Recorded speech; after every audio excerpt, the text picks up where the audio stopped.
ये औरत घबरा गई जब उसे पता चला कि वो प्रेग्नेंट नहीं थी। फिर भी वो रोज उल्टियां कर रही थी और पेट पर स्ट्रेच मार्क्स आ गए थे। ये अजीब सी हालत उसे पूरी तरह हिला कर रख देती थी। दूसरी तरफ दूसरी बीवी 3 महीने की प्रेग्नेंट थी, लेकिन उसकी भूख जबरदस्त थी। वो बिना किसी परेशानी के मटन, मछली सब खा लेती थी। ये देखकर पहली बीवी को शक होने लगा। उसने गौर किया कि जब भी दूसरी बीवी कुछ खाती थी, उसी वक्त उसे उस खाने से नफरत हो जाती थी और उल्टियां शुरू हो जाती थी। शक पक्का करने के लिए उसने अपनी नौकरानी से कहा कि एक बाउल बर्फ जैसी ठंडी हर्बल चाय लाए। जैसे ही उसने चाय पी, 3 सेकंड में दूसरी बीवी के आंगन से जोर की चीख सुनाई दी। पहली बीवी का दिल बैठ गया। उसे समझ आ गया कि उसकी सारी प्रेगनेंसी वाली तकलीफ दूसरी बीवी को ट्रांसफर हो रही थी। वो कमांडर के हवेली की पहली बीवी थी। पिछले जन्म में उसने ये सच कभी नहीं जाना। उसकी तबीयत दिन ब दिन बिगड़ती गई और जब दूसरी बीवी ने जुड़वां बच्चे पैदा किए, उसी वक्त उसकी सारी तकलीफ अचानक गायब हो गई। पूरा महल दूसरी बीवी की खुशी मना रहा था और वो अपने बिस्तर पर तड़प तड़प कर मर गई। अब दोबारा जन्म लेकर जब उसकी नौकरानी ने बताया कि दूसरी बीवी फिर से प्रेग्नेंट है और इस बार रेयर जुड़वां बच्चे हैं, उसका दिल ठंडा पड़ गया। उसे पता था कि वही डरावना सपना फिर से दोहराने वाला है, लेकिन इस बार उसने कसम खाई कि सच को उजागर करके रहेगी। उसने नौकरानी को ऑर्डर दिया कि उसके कमरे के हर कोने की तलाशी लो, कोई भी शक वाली चीज नहीं छूटनी चाहिए। लेकिन कुछ नहीं मिला। आखिर में उसने आंगन में आग लगा दी ताकि सब कुछ साफ हो जाए। फिर भी उसका शरीर अजीब सा लग रहा था। उसकी तबीयत और खराब होने लगी। उसे समझ आया कि जो चीज दर्द ट्रांसफर कर रही थी वो उसके कमरे में नहीं बल्कि दूसरी बीवी के पास छुपी थी। थोड़ी देर बाद दूसरी बीवी मीठी मीठी मुस्कान के साथ मिलने आई। ऊपर से तो वो ख्याल रखने का दिखावा कर रही थी, लेकिन अंदर से ये चेक कर रही थी कि उसका प्लान काम कर रहा है या नहीं। पहली बीवी का पीला और बीमार चेहरा देखकर वो मन ही मन खुश हो गई। उसे यकीन था कि बच्चा सेफ पैदा होगा और आखिर में पहली बीवी का ताज उसका होगा। पहली बीवी चुप रही,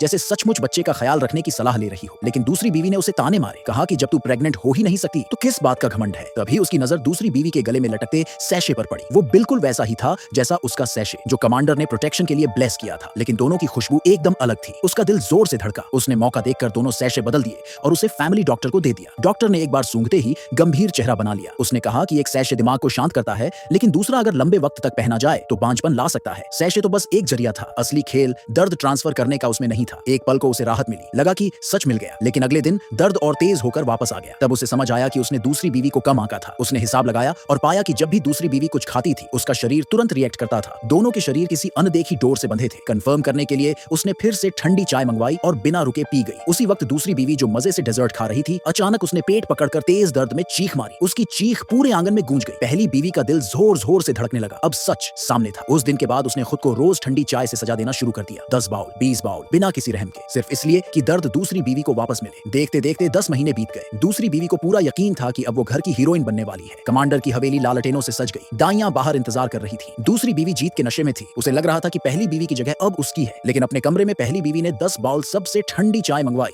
और एक सांस में सब पी गई।